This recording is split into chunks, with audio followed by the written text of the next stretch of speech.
I'll never forget the moment I watched a millionaire stand in front of 300 people and announce he was marrying a blonde, while I stood in the doorway in my chef's coat, invisible, exhausted, just trying to survive another day as a single mother. What he didn't know was that in less than 5 minutes, our eyes would meet across that ballroom and everything he thought he wanted would shatter like champagne glass on marble. They say some connections are so powerful they rewrite your entire story in a single heartbeat. But what happens when that connection comes with a price tag of public scrutiny, family rejection, and a 5-year-old daughter whose heart you'd die to protect? This is the story of how I went from being nobody he'd ever notice to the woman he'd risk everything to choose, and how we both learned that real love isn't about fairy tales or perfect timing. It's about having the guts to build something true when the whole world is watching. Subscribe and comment below if you've ever had to choose between playing it safe and taking the biggest risk of your life, because trust me, this story is about to prove that sometimes the best things in life start with the worst possible timing. Blake's hand trembled against the microphone. Not enough for anyone to notice he'd spent 32 years perfecting the art of appearing composed, but enough that he felt it resonate through the metal stand. "I know many of you have watched Vanessa and me together over these past 2 years," he heard himself say, the words smooth and practiced, despite the strange emptiness spreading through his chest. "You've seen us at events like this one, working toward causes we both believe in." Vanessa's fingers tightened on his arm. "Professional, supportive, exactly right. So, I wanted to take this moment to let you know that very soon I'll be asking her a very important question." The ballroom erupted. 300 people in tuxedos and gowns rose to their feet. Crystal champagne flutes lifted toward the chandelier-lit ceiling. Blake's mother dabbed at her eyes with a monogrammed handkerchief, her smile triumphant. Marcus raised his glass from their table but didn't stand, his dark eyes searching Blake's face with an intensity that made Blake look away. Vanessa turned into him, her cheek brushing his as cameras flashed.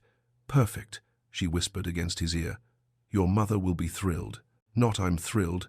Not I love you." Blake's throat closed. They descended the stage into a sea of congratulations. Harold Morrison clapped Blake's shoulder so hard it hurt. Catherine van der Berg kissed both his cheeks and told Vanessa how lucky she was. Blake shook hands and accepted well wishes and heard himself laugh at appropriate moments. But he felt like he was watching someone else perform these actions, someone who fit perfectly into this crystalline world of old money and appropriate choices, someone who wasn't actually him at all. "I need to check with the coordinator," he murmured to Vanessa when the crowd finally released them. "Make sure they're ready for the presentation." "Of course." She squeezed his hand once, the gesture more contractual than affectionate, and turned toward a cluster of women already admiring her ring finger, despite the fact that it remained bare. Blake moved through the ballroom, his face aching from forced smiles. The service corridor door loomed ahead, offering brief escape. He pushed through just as the kitchen entrance swung open. Zara Mitchell walked through carrying a silver tray. Their eyes met. Blake forgot how to breathe. She stumbled, her professional composure fracturing for one crystalline second, dark eyes wide, lips parting in surprise. Then she looked away and kept walking, but Blake remained frozen, his heart hammering against his ribs like it was trying to escape, like it had just recognized something his mind refused to acknowledge. Zara swept into the ballroom with silver tray balanced perfectly, aware of his stare like heat against her back. "Don't look, don't engage, do your job. Simone, start with table 6, she murmured, positioning her business partner near the far wall. "Marcus," she nodded to their senior waiter, "not Blake's friend, a different Marcus entirely. You take the head table. Careful with Mrs. Morrison. She had shellfish earlier and might be sensitive." Her team moved like choreography she'd perfected over 4 years of high-end events. Zara had learned early how to become invisible in rooms like this black woman in chef's whites, serving people who never looked below their champagne flutes. Tonight felt different. She positioned herself near the kitchen entrance, supervising, forcing her attention anywhere except where he stood in the doorway. Rich guy in expensive tux, probably going to complain about gold leaf placement, but she felt his eyes tracking her movements. Simone appeared at her elbow. "That white dude in the corner won't stop staring at you. I noticed. Want me to handle it? I've got it." Zara touched Simone's shoulder briefly. "Thank you for having my back," and watched her partner move off. She scanned the ballroom. Energy felt good. Guests engaged with dessert. Rhythm smooth. Table 12 signaled. Zara crossed the floor. Professional smile fixed. Middle-aged woman in blue silk gestured apologetically. "I'm so sorry, but I should have mentioned I can't have chocolate. Migraine trigger." "Not a problem at all." Zara's voice stayed warm. "Give me 3 minutes." She disappeared into the kitchen, assembled a poached pear with honey and pistachios from backup ingredients, plated it beautifully, returned in 2 minutes 40 seconds. The woman's face lit up. "Oh, this is gorgeous." Zara smiled and withdrew, aware the man was still watching. Enough. She crossed directly toward him, shoulders back, professional armor in place. "Excuse me, sir. Is there an issue with the dessert service I should address?" He blinked, clearly caught off guard, opened his mouth, closed it. Color rose in his cheeks, actual embarrassment, not entitled anger. "No, everything is perfect." His voice came quieter than she expected. I wanted to tell you that the soufflé is extraordinary." Zara's defensive wall lowered half an inch. "Thank you. Is the event meeting your expectations? Anything we should adjust for the after-dinner service?" Confusion crossed his face. "You think I'm Blake?" The sharp voice cut through conversation. Elegant, older white woman in diamonds, gesturing impatiently from across the room. "You should go," Zara said quickly. "She looks important." "She's my mother." Something rueful flickered in his expression. Then, reluctantly, "Thank you for making tonight beautiful." He moved toward the woman, glancing back once. Zara turned toward the kitchen, heart beating too fast. "Forget it. Forget him. You have a daughter to get home to." The terrace air hit Zara's lungs like medicine after 3 hours of circulating through overheated ballroom conversations she wasn't part of. She claimed a shadowed corner near the stone balustrade, away from the French doors where guests occasionally spilled out for cigarettes or phone calls. Central Park spread below in darkness, punctuated by streetlights, peaceful and indifferent. 5 minutes, then back to breakdown. Her phone buzzed. Nana Ruth's text showed Emma already asleep, curled around her stuffed elephant. Zara smiled, tension easing from her shoulders. Tomorrow's wedding would clear $3,200 after expenses. Commercial kitchen rent plus utilities. Maybe a cushion for Emma's preschool fees. The terrace door opened. Zara stayed still in her corner, invisible again. Blake Henley stepped out alone, yanked his bow tie loose with both hands, dragged his fingers through carefully styled hair. His polished surface cracked like ice over deep water. "What am I doing?" He spoke to the night sky, voice raw. Zara cleared her throat softly. Blake spun, startled, saw her in the shadows. His expression shifted surprise, then something that looked almost like relief. "Sorry, didn't mean to intrude on your escape."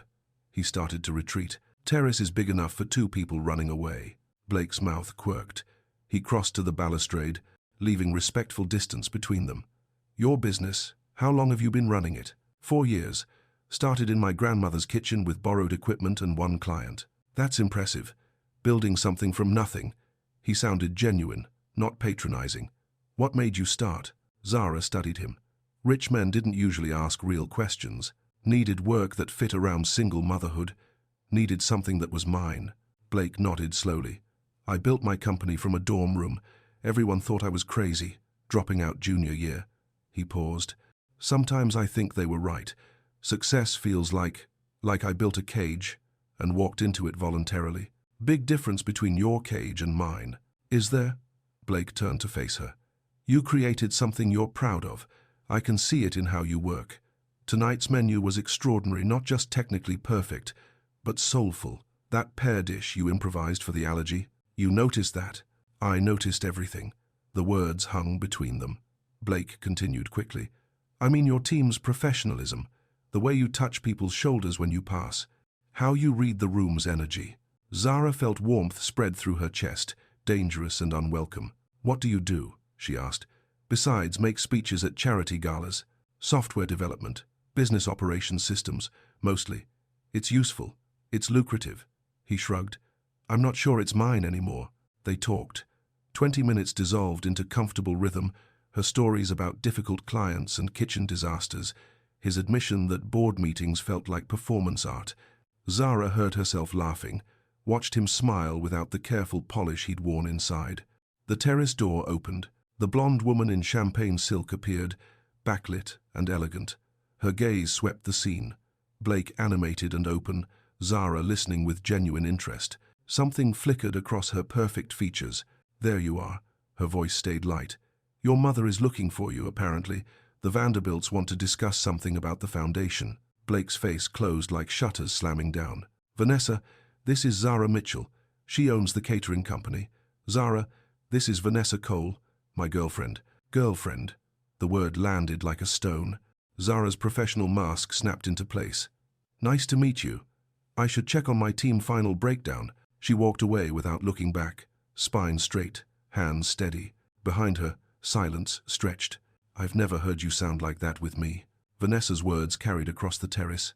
Zara didn't slow down. The grand ballroom echoed with absence. Zara crouched beneath table 12, retrieving a forgotten clutch purse and a pair of cufflinks. Her feet screamed inside her work shoes. Her shoulders ached from 12 hours upright, but she moved through the space with practiced efficiency. "Found the Cartier earring?" Simone called from across the room, tallying inventory sheets. "Under the centerpiece at 6. Left it with the coordinator." Her phone buzzed. Nana Ruth confirming Emma still slept soundly. Zara allowed herself a brief smile before continuing her circuit. "Don't think about the terrace. Don't think about his voice when he said, 'I noticed everything.'" Blake's penthouse overlooked Manhattan's glittering sprawl. He'd stripped to tux pants and unbuttoned shirt hours ago, poured scotch he hadn't touched, stood at floor-to-ceiling windows watching the city breathe. 2:17 a.m. blinked on his phone. No messages. Vanessa had texted goodnight hours ago, perfunctory, relieved. "I've never heard you sound like that with me." He pressed his forehead against cool glass. Zara's face, when she'd talked about building her business from nothing. The careful way she'd said, "single motherhood," watching for his reaction. The comfortable silence between them that felt more intimate than 2 years with Vanessa. Blake grabbed his keys. The Metropolitan Club's main lights were dark, cleaning crew finishing final touches in side rooms. Blake's footsteps echoed across marble as he entered the ballroom. Zara straightened from beneath a table, clutch purse in hand, and froze. Blake stood in the doorway, still wearing his tux pants, dress shirt rumpled and open at the collar, hair disheveled from running his hands through it. "I couldn't sleep," his voice carried across empty space. "Kept thinking about our conversation. Zara should tell him to leave. Should walk past him to the service exit where her van waited. I have maybe 30 minutes before my team finishes." She set the purse on a chair. "Walk with me?" They found themselves on the terrace steps, the city spread below like scattered diamonds. Zara had changed into jeans and a cream sweater, her natural curls loose around her shoulders. The 3 a.m. hour stripped away pretense. "Her name is Emma. She's 5. Zara pulled her knees up, wrapped her arms around them. "Her father left 2 months before she was born. Said he wasn't ready to be a parent like I was ready at 23. Blake stayed quiet, listening. Building the business with an infant was insane. Nana Ruth would watch Emma while I prepped in her kitchen. 3 a.m. feedings, then making croissants for a brunch booking. Emma's first steps happened while I was plating appetizers for a corporate event." Zara's voice softened. "But she made me brave, made me build something real. That's extraordinary. That's survival." Zara turned to face him. "What's your story? Besides announcing marriage proposals at charity galas?" Blake exhaled slowly. "I don't know who I actually am. Princeton, because my father went there. Computer science because I was good at it. Company because Marcus pushed me. Vanessa because she fit the picture everyone expected." He paused. "Tonight I announced I'd propose because my mother gave me that look, not because I'm in love. That's terrifying, being successful at the wrong life." "Yes, exactly that." Zara's phone buzzed. "Simone, packed and heading out. Need a ride? I have to go." Zara stood, suddenly aware of how close they'd been sitting. Blake followed her to the parking area where her catering van waited, plain white with modest lettering. "Can I see you again?" "Not like this intentionally." Zara stopped, met his eyes directly. "You just announced to 300 people that you're proposing to your girlfriend. I have a 5-year-old daughter who is my entire world. You and I are from completely different universes. This conversation was lovely, but it can't happen again. What if I fix the first part?" Zara shook her head. "You have 48 hours until that announcement goes public and becomes real. Figure out your life, Blake. But don't drag me into the middle of figuring it out." She climbed into the van and drove away, taillights disappearing into pre-dawn darkness. Blake stood in the empty parking lot as the sky lightened and thought, I'm going to fix this. Blake had consumed 4 coffees by 10 a.m., running on caffeine and something close to panic. The bistro Vanessa chose was deliberately quiet white tablecloths, good lighting, far enough from their usual haunts that they wouldn't be recognized. She arrived exactly on time, cashmere sweater in pale blue, pearls at her throat.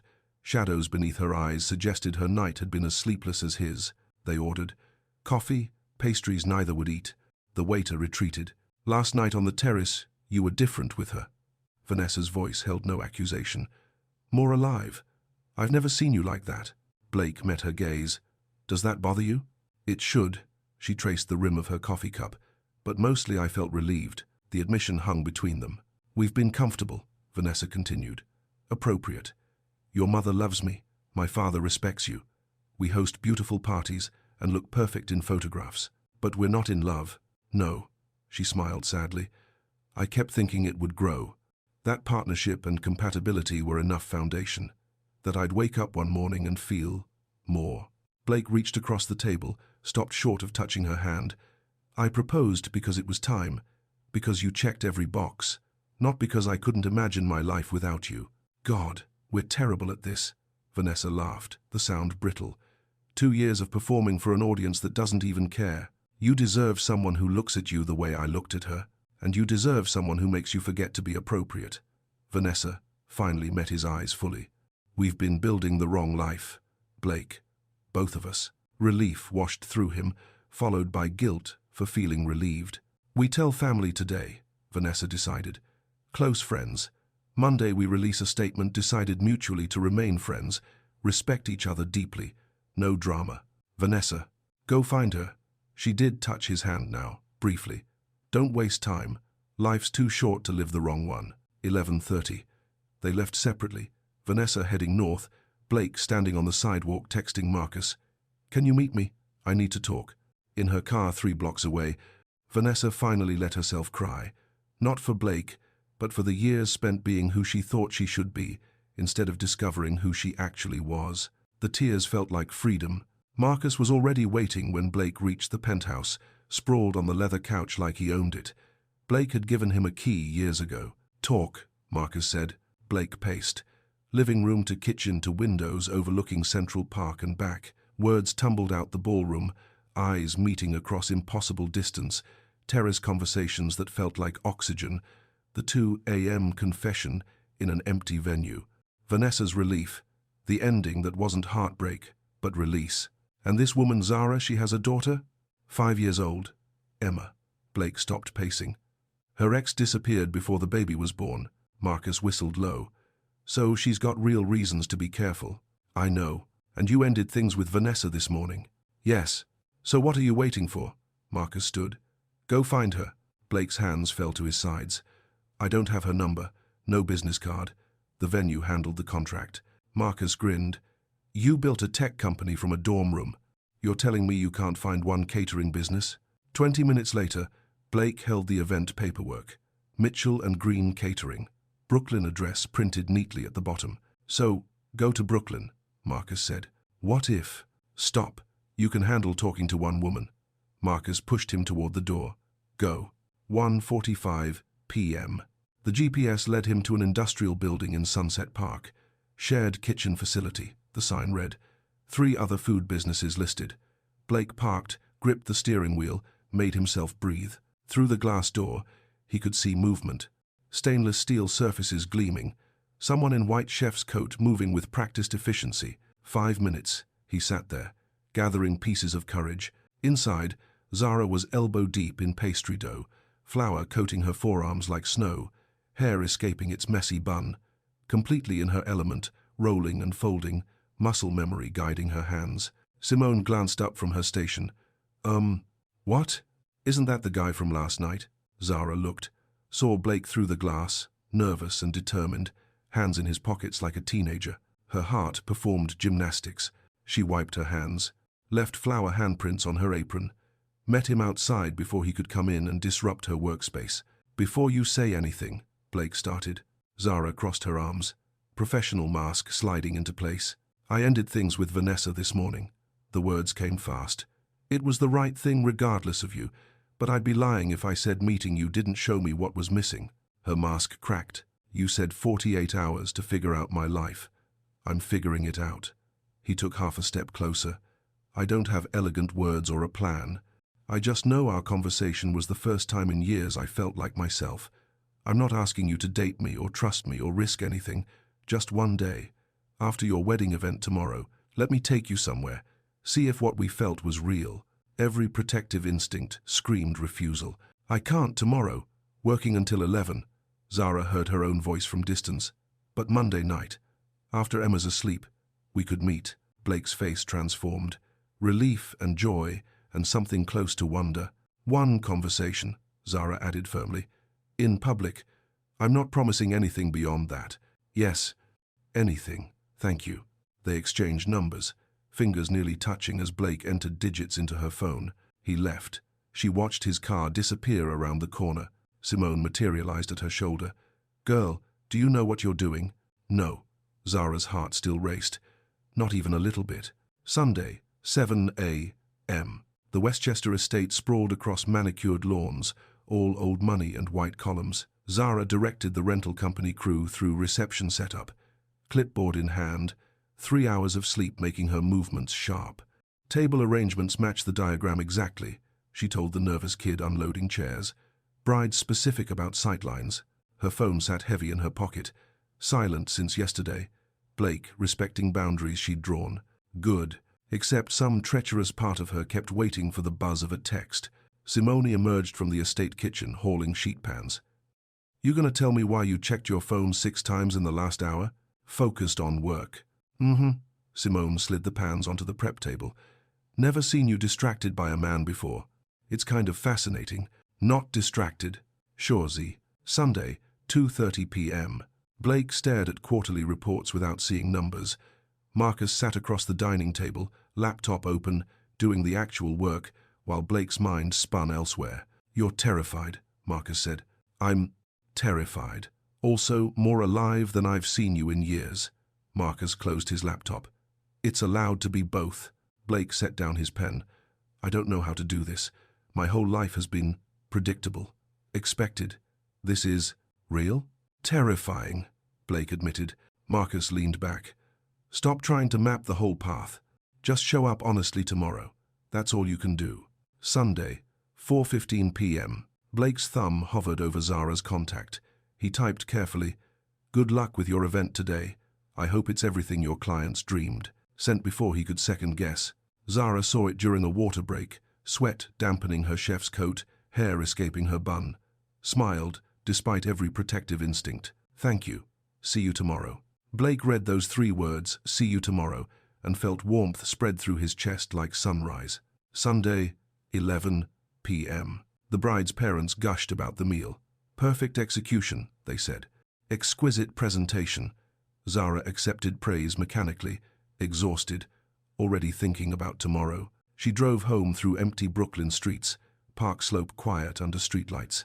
Across the city, Blake lay awake in his penthouse, excited, nervous, both. Monday, 8 a.m. Emma crashed into Zara's arms outside Nana Ruth's door, already talking before contact. Mummy, we made chocolate chip cookies and I only ate 2 before dinner like you said, and Nana let me pick the movie, and we watched The Princess, one with the ice. Zara held her daughter close, breathing in her shampoo smell. Home. Nana Ruth watched from the doorway, eyes too knowing.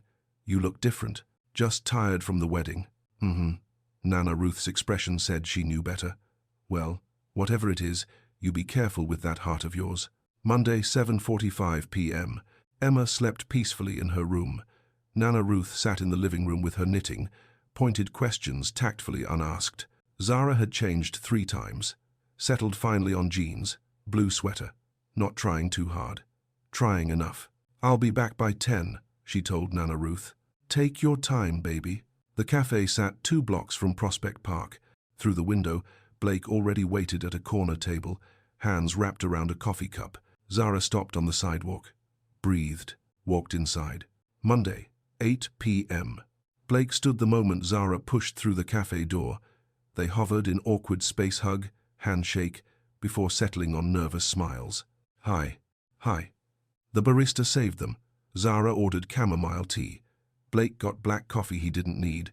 They found a corner table, movements too careful. First minutes crawled. Both hyper-aware, this wasn't chance, this was intention, which made everything heavier. Then Zara mentioned Emma's latest obsession with dinosaurs, and Blake asked which kind, and suddenly they were talking. She wants to know why about everything, Zara said. Why is the sky blue? Why do birds fly? Why can't we have a puppy? What do you tell her about the puppy? That our apartment's too small. She suggested getting a smaller puppy. Zara's smile transformed her face. Logic of a 5-year-old. Blake leaned forward. I was that kid. Drove my parents crazy asking how things worked. Still do that. Built a career on it. An hour, vanished. They ordered soup tomato bisque for her, French onion for him, and kept talking through cooling bowls. Blake asked about her cafe dream. Zara admitted wanting a physical space, something permanent with her name on it. What would you call it? Haven't let myself think that far. Why not? Zara traced her spoon handle. Dreams feel dangerous when you've got someone depending on you. Blake understood that. Talked about wanting to step back from his company's growth obsession, focus on projects that mattered instead of just profit margins. Your board would hate that, Zara said. Probably. You'd do it anyway? Blake met her eyes. Starting to think I would. The attraction hummed between them, not urgent, but warm. Blake wanted to reach across the table, touch her hand. Zara wanted to lean closer, see if he smelled like cedar or citrus. Neither moved. 9:30 p.m. The cafe door opened. Mummy? Zara's head snapped toward that small voice. Emma stood in pajamas and winter coat, tears on her cheeks, gripping Nana Ruth's hand. Nana Ruth looked stricken. I'm so sorry, baby. She woke up crying. Bad dream. Needed you. I tried calling. Zara grabbed her purse. Phone on silent. 3 missed calls. Emma's face crumpled, seeing her mother. That particular 5-year-old devastation that meant nightmares and fear. Blake stood awkwardly. Not his place. Not his child. But not leaving either. Zara dropped to her knees, pulling Emma close. It's okay, baby. Mommy's here. Emma buried her face in Zara's neck, trembling. Who's that? Emma whispered, peeking at Blake. Zara straightened, still holding her daughter. This is my friend Blake. Blake, this is Emma. And my grandmother, Ruth. Blake crouched to Emma's eye level. Didn't loom, didn't crowd. Hi, Emma, his voice gentled. Bad dreams are the worst, aren't they? Emma nodded, studying him with red-rimmed eyes.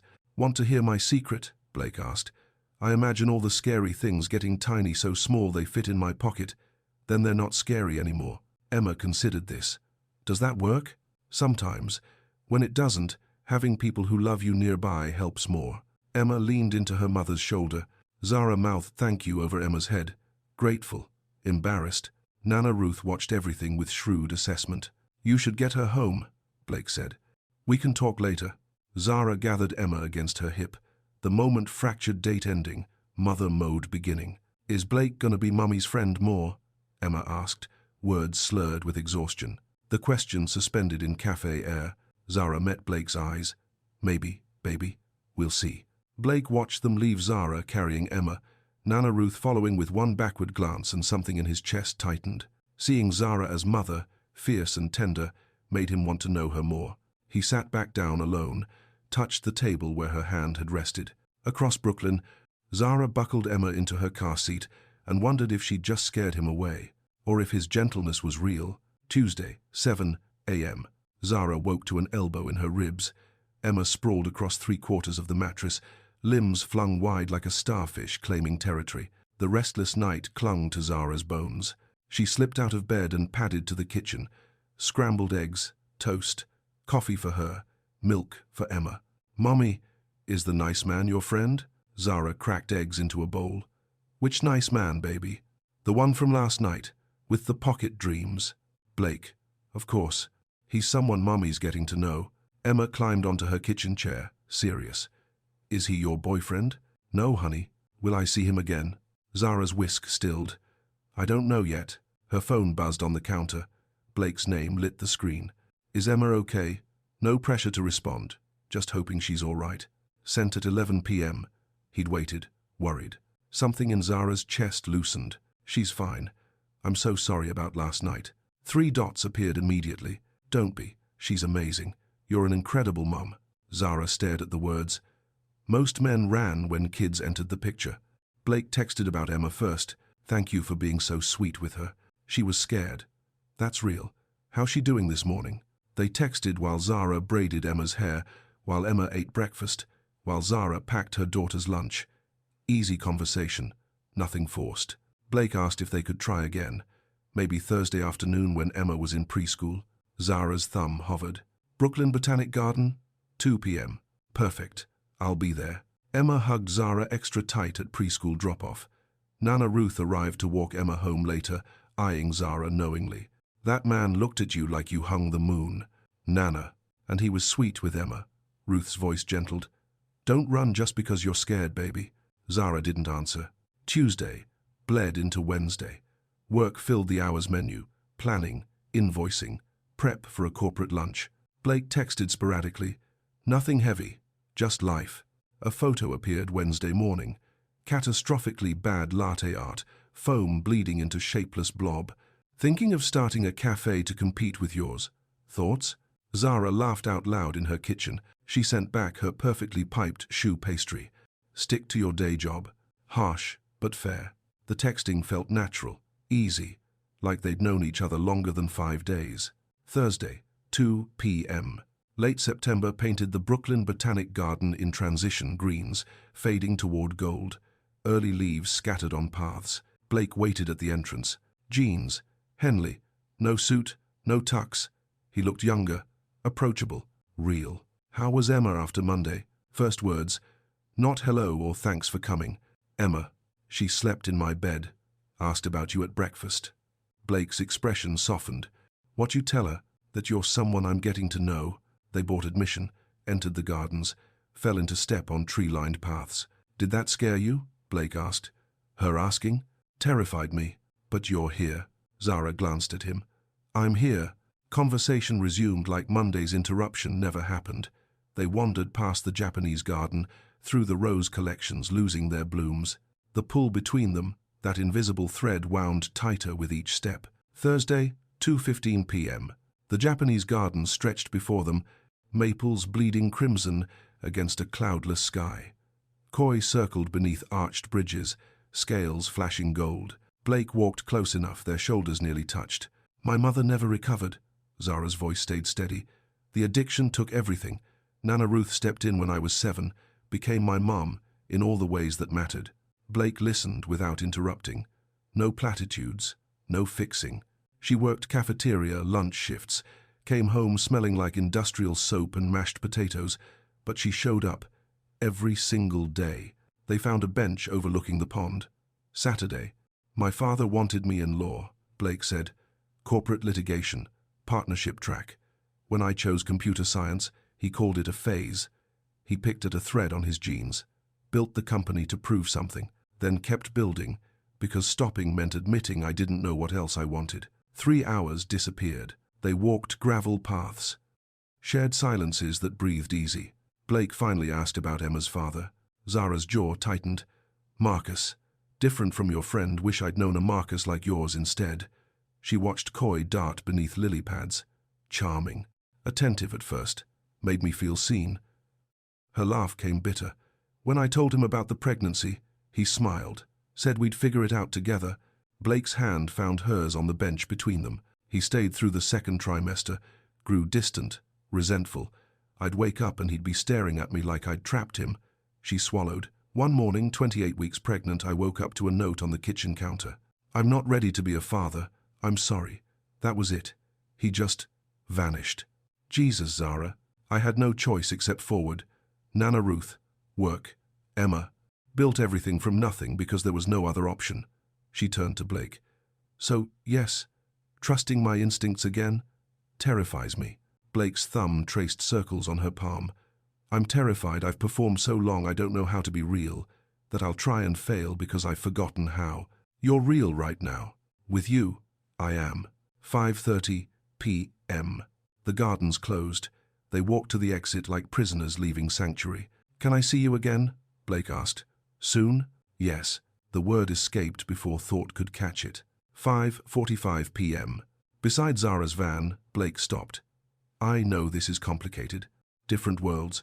Your daughter, my life being semi-public. He stepped closer. But I haven't felt this real with anyone in, maybe ever. Zara's breath caught. I feel it too. It scares me. Scared enough to stop? She considered. Not yet. Blake reached slowly, tucked a curl behind her ear, hand lingering on her cheek. Zara leaned into his palm. They drifted together, breath mingling. Almost, her phone alarm shrieked. Emma, pick up. They sprang apart, breathless. I have to go. Zara's voice shook. Tomorrow. Dinner. I can't do evenings unless it's after 8. Emma. What if I meet Emma? Properly? Blake's words tumbled fast. What if we do something together? The three of us? Zara's eyes went wide. Introducing a man to Emma intentionally meant stakes. Real ones. Saturday. The park near my apartment. 10 a.m. She met his gaze. If you're serious. I'm serious. Zara drove away, hands trembling on the wheel. Blake stood in the empty parking lot, feeling his whole life tilt off its axis. Friday, 9 a.m. Patricia Henley's townhouse smelled of furniture, polish, and old money. Blake sat across from his mother in the formal living room, where nothing was ever casual, not even breakfast. Her teacup remained untouched. A bad sign. Vanessa called me. Patricia's voice cut like crystal. She was kind enough to warn me before I heard through channels that my son has ended a perfectly suitable relationship. Blake kept his spine straight. We weren't right for each other. We both knew it. What people will think. Patricia set her cup down with precise control. You stood on that stage 5 days ago and announced your intentions. Do you comprehend the embarrassment? I comprehend that marrying the wrong person would have been worse. Her eyes narrowed. There's someone else. Not a question. Blake had never been able to hide anything from her. He met her gaze. Yes. Someone from our circle? The Vanderbilt girl, perhaps, or her name is Zara. She's a chef. She owns a catering company. Patricia's expression shifted through surprise, calculation, settling into ice. A chef. A brilliant one. She built her business from nothing. And her family? Her background? Blake heard everything she wasn't saying. She was raised by her grandmother in Brooklyn. She has a 5-year-old daughter. She's a single mother. Patricia stood, moving to the window. Blake, I understand you're going through something. A phase of rebellion or, I'm 32 years old. Blake stood too. I'm not rebelling. I'm making my own choices. Patricia turned, her face carved from marble. Does this woman understand our world? The expectations, the scrutiny, a chef with a child. Does she comprehend what being associated with this family requires? Blake moved toward the door. I don't need your approval, Mom. But I'd like your respect. If you can't offer that, we'll have limited contact until you can. Patricia's shock registered in the slight widening of her eyes. Blake had never drawn this line before. He left her standing in the pristine living room, surrounded by furniture that matched, and art that appreciated, and a life built on appearance. Friday, 7 p.m. Blake stared at his phone. Typed. Deleted. Typed again. Still on for tomorrow? Fair warning, I told my mother about you today. It didn't go well, but I don't regret it. Zara's apartment was chaos, Emma's toys everywhere, dinner dishes in the sink. She read Blake's text 3 times. He told his mother. About her? Made it real. Still on. 10 a.m. Prospect Park. Entrance near 9th Street. Blake, are you sure about this? His response came immediately. More sure than I've been about anything in a long time. Saturday, 9:45 a.m. The park entrance stretched ahead, familiar and suddenly foreign. Zara adjusted Emma's coat for the 3rd time. Is Blake nice? Emma skipped beside her, purple dress bright under tights and jacket. Yes, baby. He's nice. Will he play with me? I think so. Does he like swings? Zara squeezed Emma's hand. We'll find out. Her phone said 9:47. She'd arrived early, needing those extra minutes to settle her breathing, to convince herself this wasn't a mistake. Emma spotted him first. Is that him? Blake walked toward them carrying a backpack, wearing jeans and sneakers, like someone who actually existed in the real world. His face broke into a nervous smile. Emma pressed against Zara's legs. Blake crouched, making himself smaller. Hi, Emma. Remember me from the cafe? Emma nodded, one eye visible around Zara's thigh. Your mom said you like swings. I'm terrible at swings too tall, but I'm pretty good at pushing. Want to test that theory? Emma peeked out fully, considered, nodded again. They walked together, Emma between them but anchored to Zara's hand.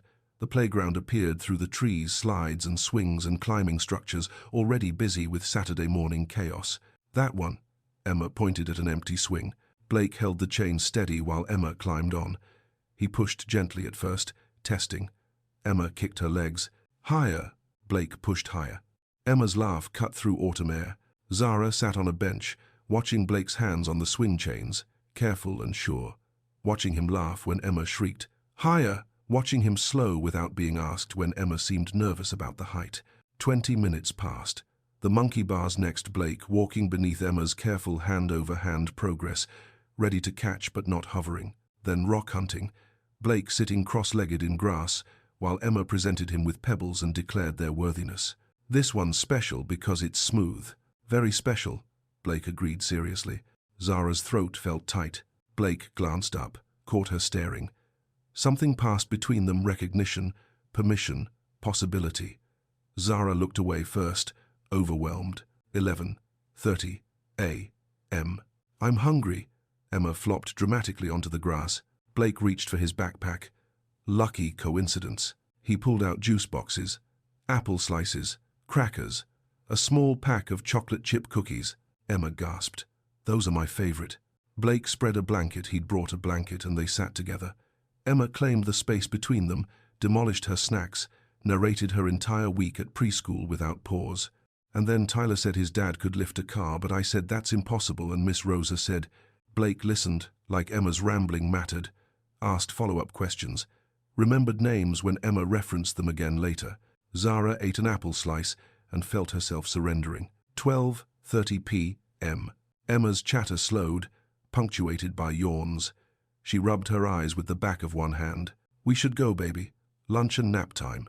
"No, Blake just got here. I'll see you again soon," Blake said gently. He looked at Zara. "If that's okay with your mom?" Emma turned, pleading eyes upward. "Mommy? We'll see, baby." They walked back, Emma running ahead to examine an interesting tree. Blake moved closer. "Thank you for letting me into this part of your life. I know it's huge." Zara watched Emma. "You were good with her. Really good. But that makes it more real. Scarier." "Scared enough to stop?" Zara met his eyes. "Not yet." At the van, Emma turned suddenly and wrapped her arms around Blake's legs. Blake froze, then carefully touched Emma's back. "Bye, Blake. You're my mommy's friend." Blake's voice came out rough. "I hope so, Emma." Zara buckled Emma into her car seat. Emma announced, drowsy but certain, "I like him, Mommy. He's nice." Zara pulled into traffic, watching Blake wave in her rearview mirror until he disappeared. She was already in deeper than she'd intended. Sunday, 8 p.m. Emma's breathing settled into sleep rhythms. Finally, Zara wiped down the kitchen counter, put away plastic plates from dinner, tried not to check her phone every 30 seconds. It rang. Blake's name lit the screen. "Hi." Zara's voice came out breathy. "Hi, I just wanted to hear your voice." She sank onto the couch, pulling a throw blanket across her lap. "You've been texting me all day." "Not the same." Blake's voice carried warmth through the phone. "How was the birthday party?" "Loud, sticky." Emma ate her weight in cake. Blake laughed. Through the phone, Zara heard city sounds, distant traffic, wind. "Where are you?" "My balcony. Watching lights, thinking about yesterday." 2 hours disappeared. They talked about childhood memories, embarrassing moments, favorite books. Zara told him about burning her first souffle in culinary school. Blake confessed he'd crashed his company's server during their first investor meeting. Then Blake shifted. "There's this dinner, Wednesday.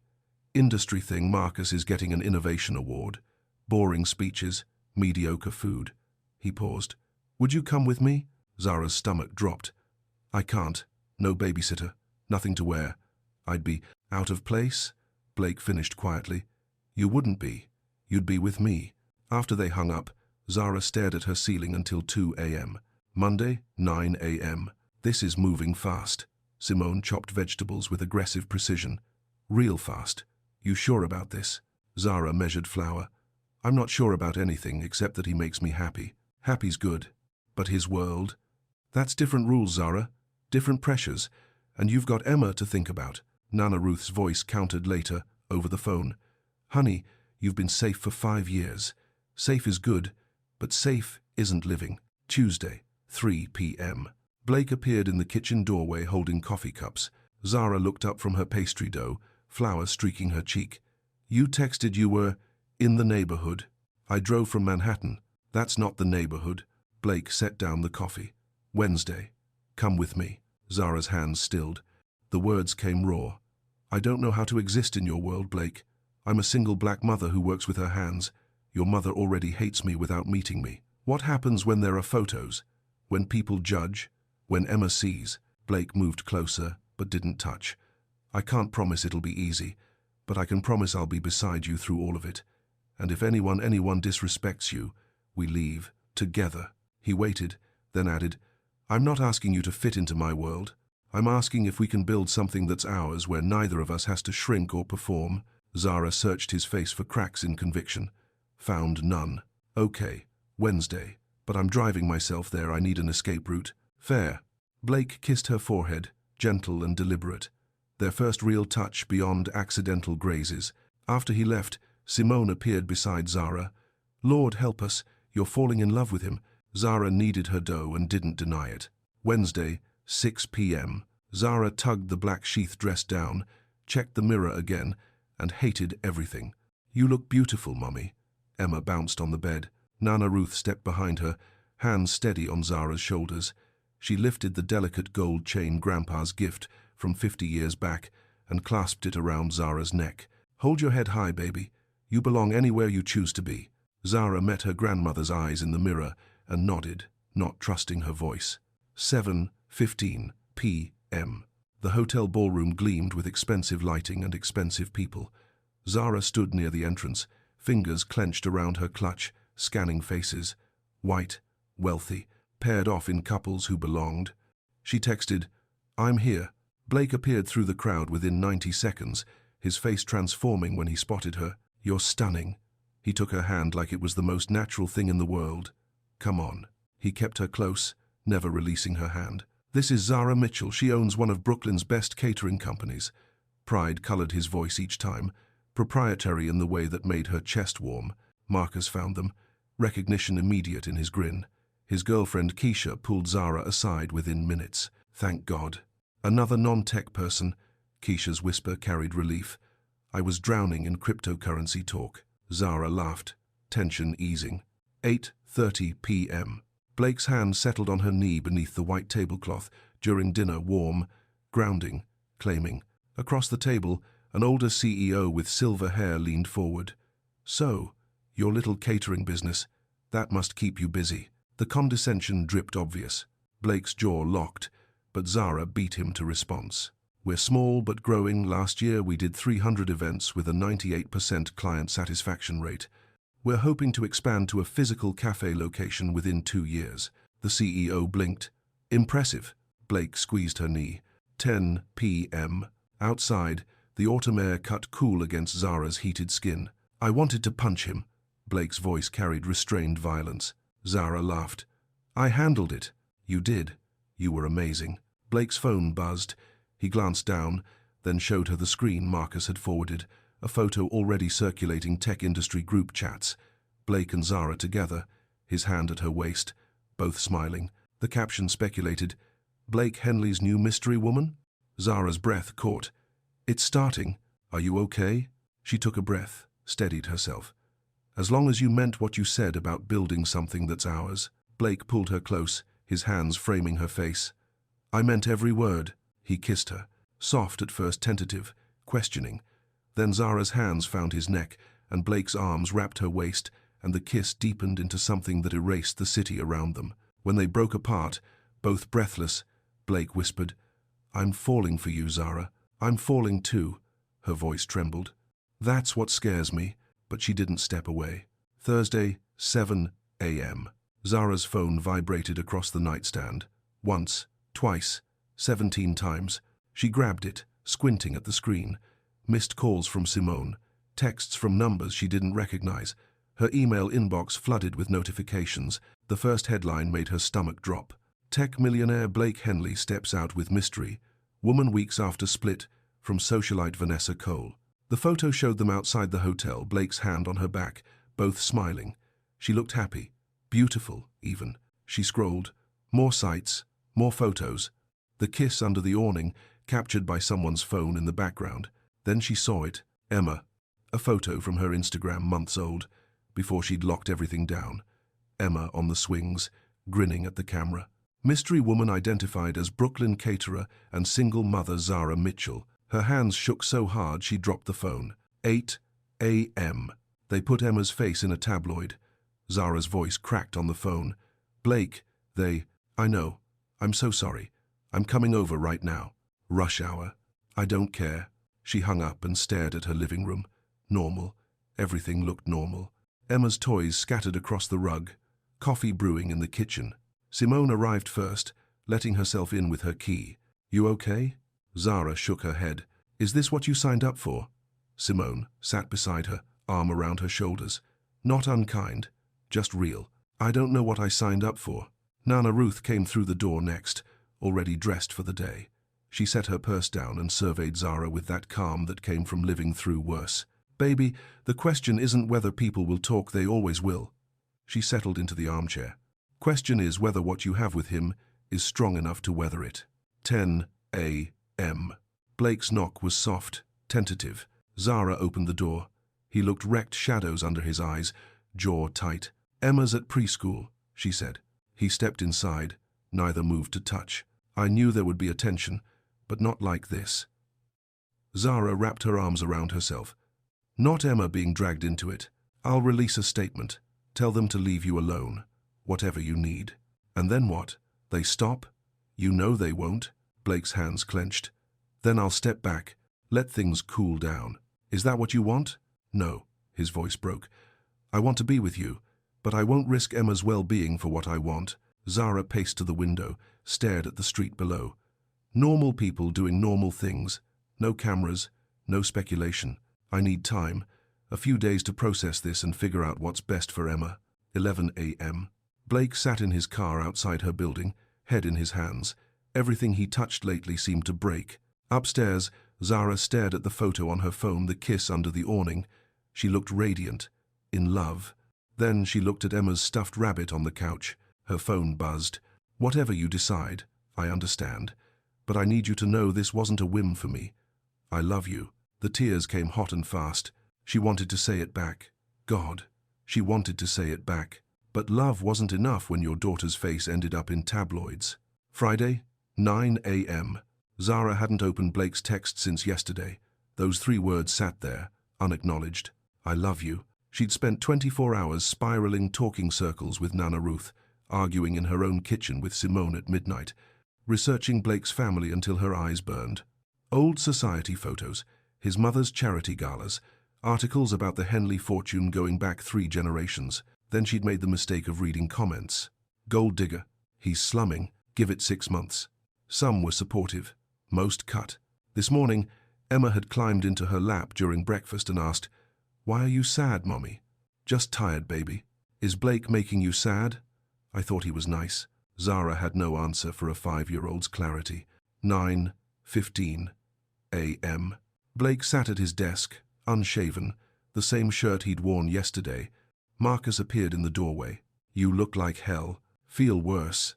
You can't fix this by waiting. Marcus dropped into the chair across from him. You need to show her you're serious. Not just about her, but about handling the pressure. Blake's head came up. Call your publicist, Marcus continued. Make a statement. Address the invasive coverage. Protect her and Emma publicly. Blake was already reaching for his phone. 11:30 a.m. Zara's phone buzzed. I'm not going to pressure you, but I need you to know I'm taking action Monday to address the invasive coverage. You and Emma deserve privacy and respect. I should have protected that better. I'm sorry. She read it 3 times. Simone, prepping vegetables across the kitchen, glanced up. Him? He's making a public statement Monday. About what? Protecting Emma's privacy, I think. Simone set down her knife. Look, I don't trust rich men in general, but that man showed up in Brooklyn at 8 a.m. on a Thursday because you were upset. He's either a world-class manipulator or he's for real. She paused. You know which. 3 p.m. Zara stood outside Emma's preschool with the other mothers. Emma ran out, backpack bouncing. Mummy, Lisa Brennan, perfect highlights, perfect yoga body materialized beside her. Zara, I saw Emma's photo going around online. Must be so stressful. The fake concern dripped like honey. Zara's jaw tightened. The gossip had reached her community, her safe space. We're fine, Lisa. Emma tugged her hand. Can we get ice cream? Not today, baby. In the car, Zara's hands shook on the wheel. Not at Blake exactly. At the invasion, the powerlessness. She called Nana Ruth. Come over, Ruth said before Zara could speak. Bring Emma. We'll make cookies and you'll think straight. 6 p.m. Emma stood on a stool at Nana Ruth's counter, rolling cookie dough with flour-dusted hands. Ruth watched Zara pace the small kitchen. Your grandfather was a jazz musician. Zara stopped.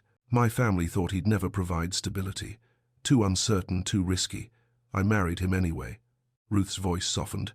We had 32 years before he passed. Hard years sometimes, but full of love and music. This is different. The public exposure, the race dynamics, the wealth gap. Ruth nodded. All true, all harder, but the question's the same. Is he worth it? Is what you feel worth fighting for? Zara thought about Blake's hands steadying Emma on the monkey bars, the kiss that made her forget the world existed. I love you sitting unanswered on her phone. I think he might be, she whispered. And that's terrifying. Good, Ruth smiled. Love should be a little terrifying. That's how you know it matters. 8 p.m. Zara's fingers hovered over her phone. Can we talk tomorrow? In person. Blake's response came within seconds. Yes, anytime, anywhere. The park. 10 a.m. Just us. I'll be there. Saturday. 10 a.m. Blake was pacing when Zara arrived.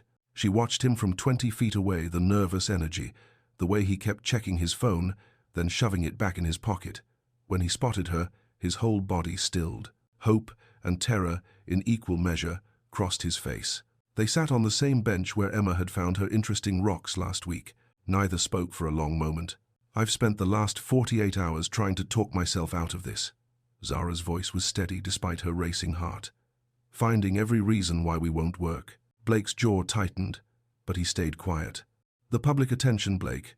Emma's face was in tabloids. My daughter. She gripped the edge of the bench. The class differences. Your mother already hates me without meeting me. The risk to Emma if things end badly. If you wake up one day and realize this was just... It's not. Let me finish. She pulled in breath.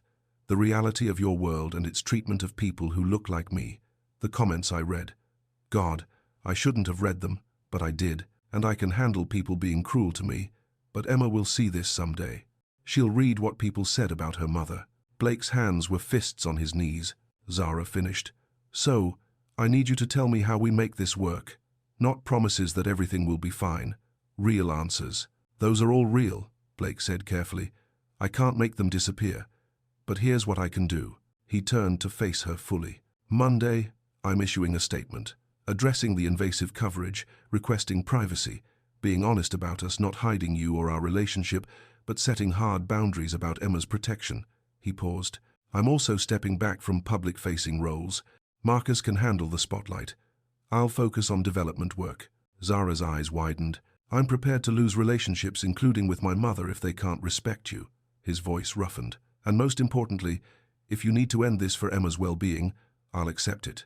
Even though it'll break my heart. The words hung between them. I'm terrified of repeating patterns, Zara whispered. Of trusting the wrong person and letting Emma suffer. What does your gut tell you? Not your fear, your gut. She was quiet. A jogger passed. Children's laughter drifted from the playground. My gut says you're different, that you're real. She met his eyes. That you see me and Emma as people, not some fantasy or rebellion. Blake took her hand. Because you are real. You're the most real thing in my life. 11:30 a.m. Okay. Blake's breath caught. We try. Really try. Zara laced their fingers together. But with boundaries, Emma comes first. Always. If the pressure gets too much, we reevaluate, and we're honest with each other, even when it's hard. Emma comes first. Blake agreed immediately. Always. Zara took a shaky breath. I love you too. I should have said it Thursday night. I was scared, but I love you. Blake pulled her close and kissed her, relief and joy and commitment all tangled together. When they broke apart, he pressed his forehead to hers. What happens now? Now you meet my grandmother properly, and I meet Marcus and Keisha like a real person, not a terrified one. Zara smiled. And we figure this out together. Together. They walked toward the park exit, hands clasped. At the coffee cart near 9th Street, Blake texted Marcus. It's going to be okay. Zara texted Nana Ruth. We're trying. For real. Both feeling terrified. Both choosing it anyway. Monday, 9 a.m. Blake stood at his office window, statement printed in his hand. Behind him, Marcus and the publicist waited. You sure about this? Marcus broke the silence. Once it's public, there's no taking it back. Blake turned from the Manhattan skyline. I'm sure. Across town, Zara measured flour with hands that wouldn't quite steady. Simone watched from across the stainless steel counter, arms crossed. What if this makes it worse? Simone asked. Then we deal with it. Zara dumped the flour into the mixer. But at least he's trying. 9:30 a.m. Blake's publicist hit send. The statement appeared simultaneously across platforms, verified accounts, major outlets, carefully coordinated. I want to address recent media attention regarding my personal life.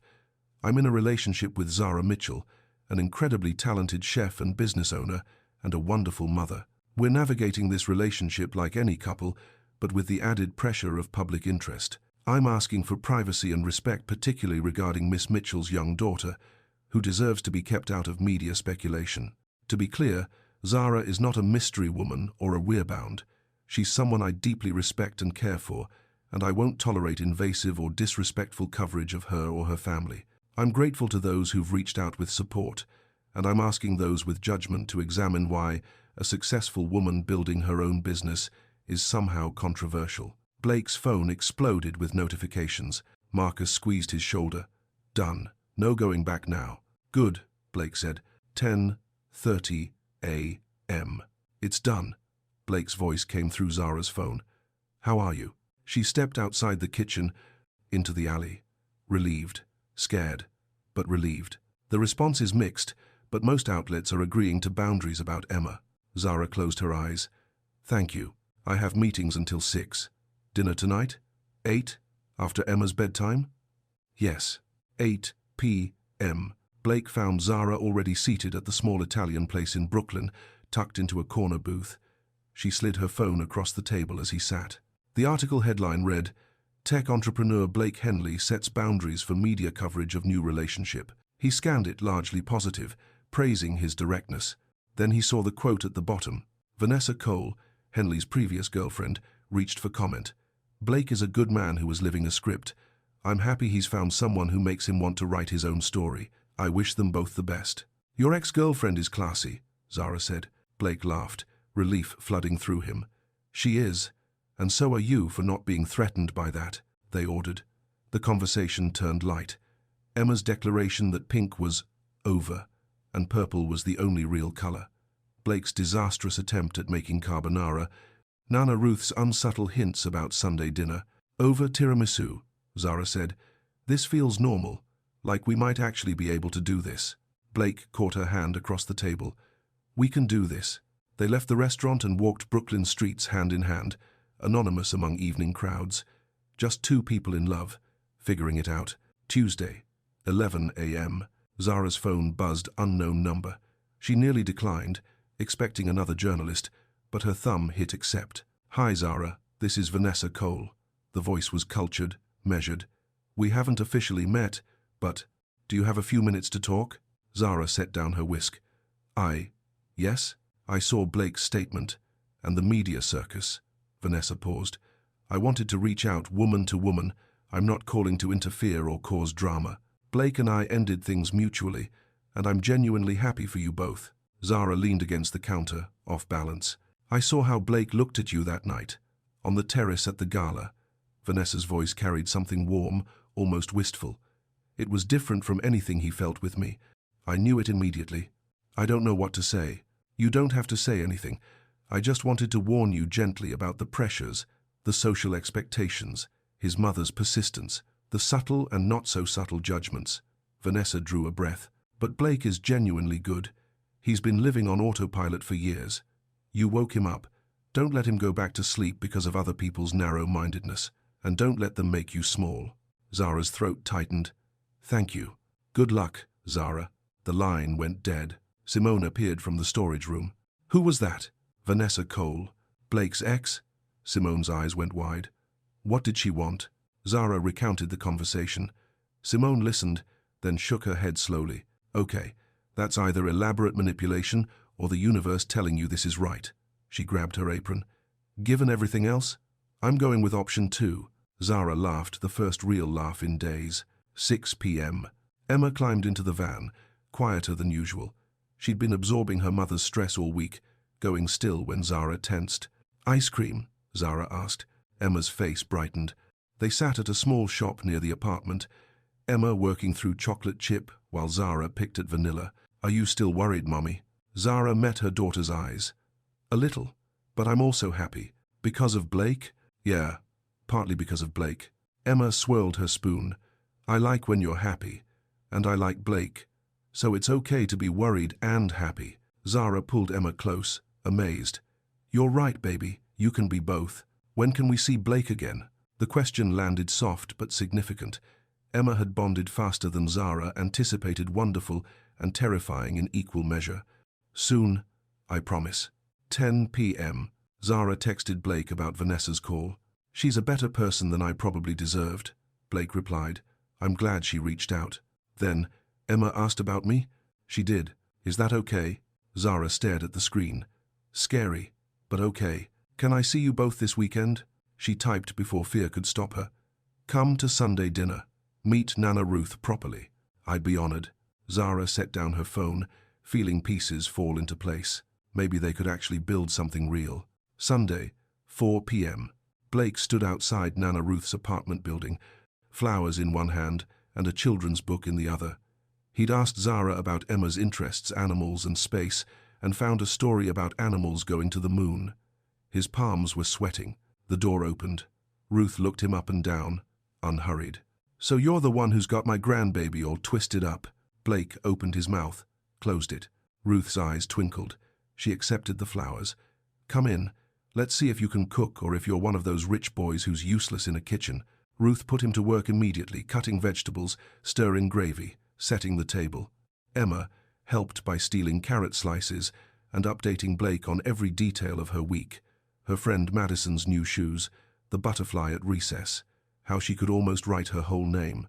Zara watched Blake in her grandmother's kitchen, sleeves rolled up, taking direction from Ruth, laughing at Emma's stories. Something in her chest opened wider. Dinner was pot roast, Ruth's famous recipe, with sides that filled the small table. Ruth asked Blake direct questions between bites. What are your intentions with my granddaughter? To build something real, to show up consistently, to be worthy of her trust. Your mama giving you trouble about this? Blake paused. Yes, ma'am. We're working through it. And when push comes to shove, your mama or Zara? Zara. No hesitation. Every time. Ruth nodded, satisfied. After dinner, Emma fell asleep during the movie, sprawled across the couch.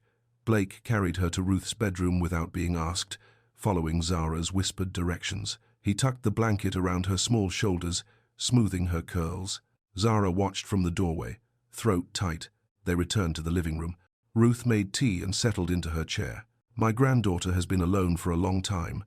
By choice, she got hurt and decided safe was better than sorry. Ruth looked at Blake over her cup. You've made her want to try again. That's precious, but it also means if you break her heart, you'll have me to answer to. I understand, ma'am. I don't take that lightly. Good. 8:30 p.m. Blake prepared to leave. Ruth hugged him, a real hug, maternal and welcoming. You're all right, Blake Henley.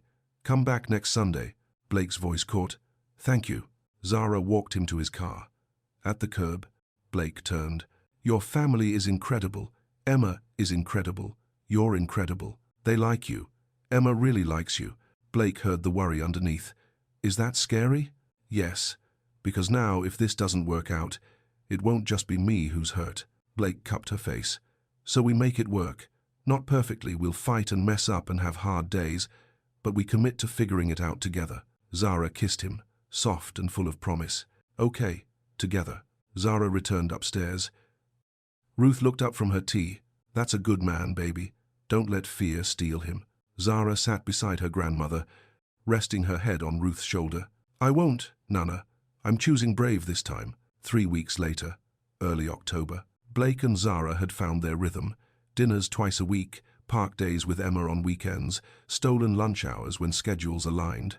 The media attention faded to occasional mentions. Blake's mother still refused contact, but Blake had made peace with the boundary. Then Patricia Henley called on a Tuesday morning. I want to meet her. Lunch tomorrow. Just the 3 of us. Blake immediately called Zara. You don't have to do this. We can maintain boundaries. But part of me hopes that if she meets you, she'll understand why I love you. Zara spent 24 hours anxious. Simone helped choose an outfit professional but not trying too hard. Nana Ruth coached, be yourself, polite but not deferential. That woman doesn't get to make you small. Wednesday, 12:30 p.m. The restaurant was upscale Manhattan, all white tablecloths and hushed voices. Patricia sat already waiting, back straight, pearls perfect. She offered a cool handshake. Miss Mitchell, Mrs. Henley. Blake's jaw was tight as they ordered. Patricia wasted no time. Tell me about your business. Zara answered honestly how she and Simone built Mitchell & Green from nothing, their growth trajectory, plans for expansion. She didn't apologize for starting small or over-explain her success. And your plans regarding my son? To build a partnership based on honesty and respect. How practical. Patricia's tone was dry. You understand Blake's position comes with scrutiny. How do you plan to protect your daughter from that? Zara set down her fork, met Patricia's eyes directly. I protect Emma the same way I protect myself by choosing partners and circumstances that honor her well-being. Blake has been respectful and careful with her. If he weren't, we wouldn't be here. Patricia turned to Blake. And you're truly prepared to take on a ready-made family? A child who isn't yours? Blake's voice was clear, unwavering. Emma isn't a burden to take on. She's a smart, wonderful kid who deserves love and stability. I'm prepared to be whatever she needs me to be, friend, mentor, eventually maybe more, if Zara and Emma both want that. But yes, I'm absolutely prepared. Something shifted in Patricia's face. 2 p.m. As lunch wound down, Patricia addressed Zara directly. I won't pretend I understand my son's choices lately, but I can see you care for him. I'm asking as his mother that you be certain about your intentions before you let him get more attached. Zara didn't flinch. Mrs. Henley, I've been hurt before. I have a daughter to protect. I wouldn't be here if I weren't serious. I love your son, and I'm choosing to build a life with him despite legitimate fears and obstacles. I can't give you certainty about the future, no one can, but I can promise I'm not careless with hearts not his, not Emma's, not my own. Patricia studied her. Finally she nodded. I believe you. Not acceptance, but a beginning. Outside, Zara exhaled deeply. How are you? That was harder than most professional negotiations, but I survived. Blake pulled her close on the street corner. You were amazing. Your mum might never fully accept me. Maybe not, but I accept you. I choose you. That's what matters. They walked through Manhattan together, Zara leaning into Blake's side. Another hurdle cleared, their foundation stronger for it. Mid-January, 3 months after the gala. Emma has a special request, Zara said into the phone, balancing it between shoulder and ear while chopping vegetables. She wants you at her birthday party. Blake's voice carried genuine uncertainty. What do I do at a 6-year-old's birthday party? Follow Emma's lead and survive. His laugh was warm. I can do that. The weeks that followed showed how seamlessly their lives had woven together. Blake appeared at Zara's commercial kitchen on Thursday, sleeves rolled up, helping prep components for a corporate event. His hands were clumsy with pastry but willing. You're slow, Simone observed, not unkindly. I'm thorough. That's what slow people say.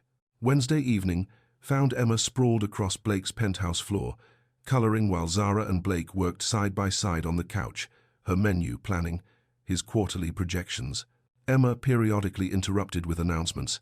I drew a purple elephant, or my marker died, Blake responded each time, as if these were matters of grave importance. Sunday dinners at Nana Ruth's had become ritual.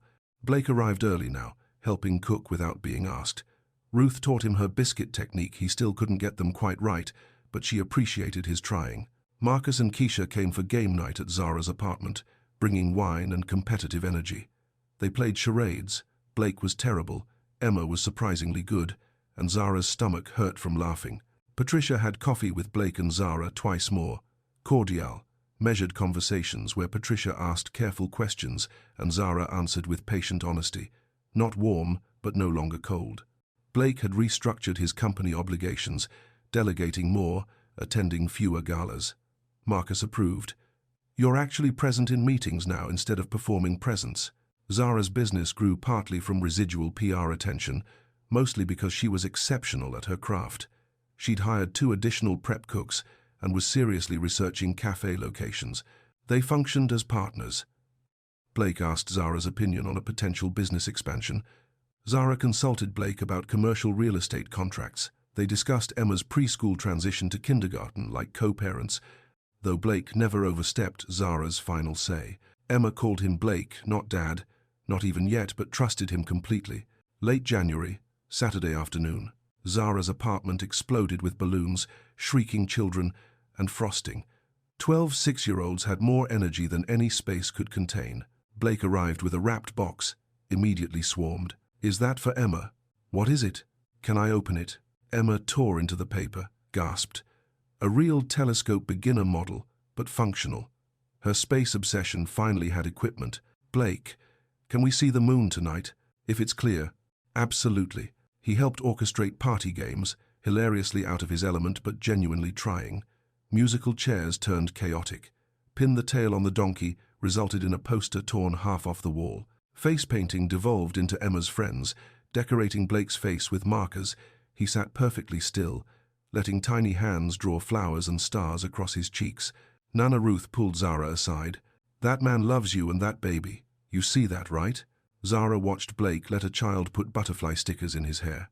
Yeah, Nana, I see it. 8 p.m.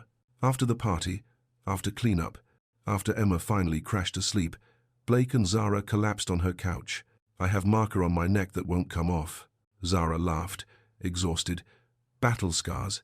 Blake pulled her close, his voice going quiet. I've been thinking about something. Zara tensed slightly. I love you. I love Emma. I love this life we're building, the messy, chaotic, exhausting reality of it, and I want to keep building it. No pressure, no timeline, but I'm in this for the long term. Zara's eyes filled. I'm in this too, for the long term. You and me and Emma and whatever comes next. Blake kissed her forehead. They sat in comfortable silence, Zara curled against his chest, both feeling the weight and lightness of commitment. 4 months ago, Zara never could have imagined this. This peace, this partnership, this choosing love despite fear. Late February, 6 months after the gala, Blake set down his wineglass, fingers drumming against the stem. I've been talking with Marcus about restructuring my role, transitioning some responsibilities. Zara looked up from her pasta. Why? I want to focus on something meaningful. Educational tech for underfunded schools, maybe. Something with actual purpose, instead of just... He gestured vaguely at his penthouse view. Accumulation. She studied his face. Are you doing this because it's what you want, or because you think it's what I'd want you to do? Blake went still. The question hit precisely where it needed to. Both, maybe. He met her eyes. You've made me examine what success actually means, and I want Emma to see that wealth is only meaningful if you use it for something good. Zara reached across the table, covering his hand. Just make sure you're doing it for you, too. The conversation expanded.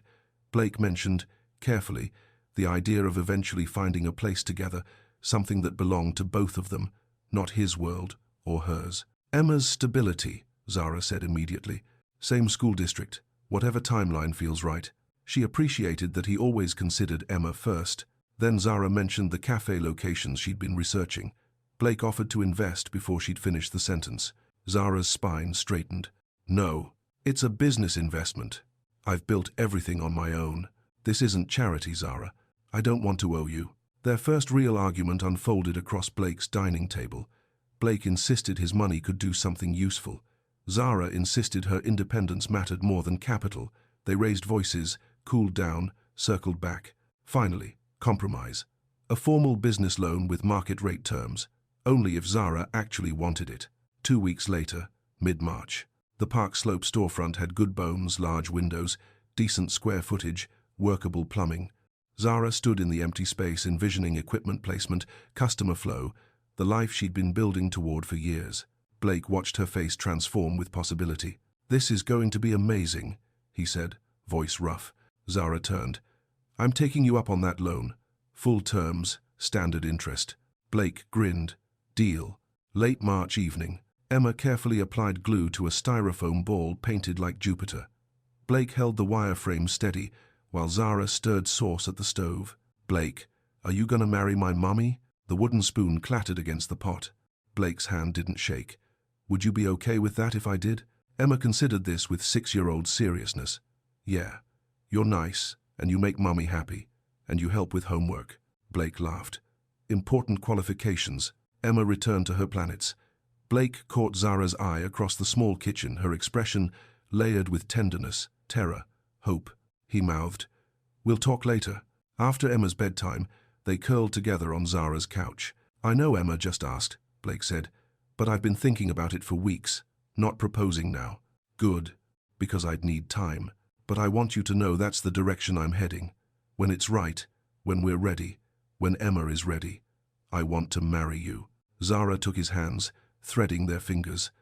"I want that too, eventually, when it's right." They kissed, another promise, another conscious choice.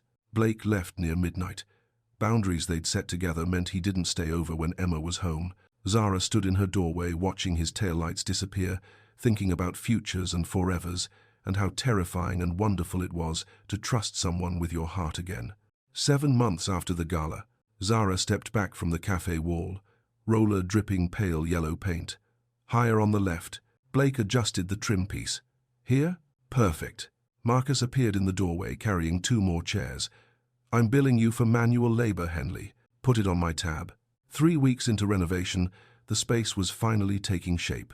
Emma sat cross-legged in the corner, marking her territory, the future kids area, where Mummy promised books and games. Simone directed contractors with the efficiency of a general commanding troops. "This is really happening," Zara said quietly. Blake climbed down the ladder. "You're surprised?" "I'm terrified." "Good terrified or bad terrified?" She considered the room her vision made tangible. Walls she'd chosen, equipment she'd selected. Good, definitely good. Mid-May. Soft opening. Emma wielded oversized scissors with theatrical seriousness. The ribbon fell away in 2 pieces. Applause filled the small cafe. Zara couldn't stop smiling, her face actually hurt from it. Friends, family, neighbors packed the space, tasting her pastries and drinking her coffee. Everything she'd built, finally real. Patricia Henley stood near the window, examining the menu board. She approached Zara stiffly, then said something unexpected. "This is lovely. You should be very proud. Warmth, not ice. Progress, not acceptance exactly, but progress." "Thank you, Mrs. Henley." Blake watched from across the room, marveling. 7 months ago she'd been terrified in chef's whites, and now she owned this, commanded it. 2 weeks later, Blake stood at the podium, cameras flashing. "I've learned recently that success without purpose is hollow. I'm grateful to the people in my life who've taught me to want more than wealth, to want meaning." Zara sat in the audience beside Emma, tears threatening her mascara. Afterward, Emma delivered her verdict. "Your speech was good but kind of boring. You should add more jokes." Blake crouched to her level. "You're absolutely right. I know." June. Sunday dinner. Blake and Zara moved through Nana Ruth's kitchen with practiced rhythm. He chopped. She stirred. They bumped hips and laughed. Ruth directed traffic while Emma set the table, tongue between her teeth in concentration. Marcus and Keisha arrived with wine. The apartment filled with warmth and noise. Over pot roast, Emma made an announcement. Blake should come to Family's Day at school. Blake glanced at Zara, checking. She nodded. "Of course he can come, baby." Emma returned to her mashed potatoes, satisfied. Under the table, Blake found Zara's hand and squeezed. Family. He was family now. July. The balcony. Emma's first sleepover meant rare quiet, just Blake and Zara, and the city spread below them. "Remember when I announced I was marrying a blonde at that gala?" Zara laughed. "I remember thinking you were just another entitled rich guy. And then you walked in, and everything changed." Blake turned to face her. "I looked at you and thought, oh, there she is." There who is, the person who'd make me want to live a real life instead of a performed one. Zara's throat tightened. You changed everything for me too. Blake pulled a small box from his pocket. Time stopped. I know we said no timeline, he said quietly, but I don't want to wait anymore just because waiting seems safer.